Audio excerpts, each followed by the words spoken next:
Ever feel like your body's stuck in one gear, energy-wise?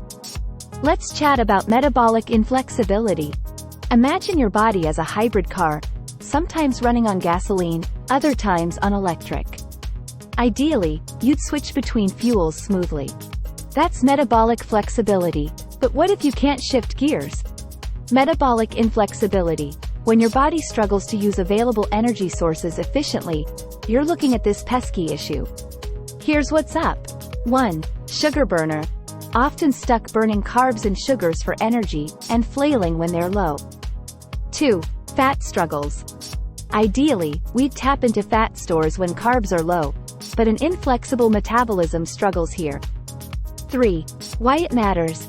Inflexibility can lead to weight gain, fatigue, and higher risks for metabolic diseases. 4. Can it change? Absolutely. Diet, exercise, and lifestyle tweaks can help retrain your body's fuel switch. Curious about mastering your metabolic gears? Click the link in the description to unlock the secrets of metabolic flexibility.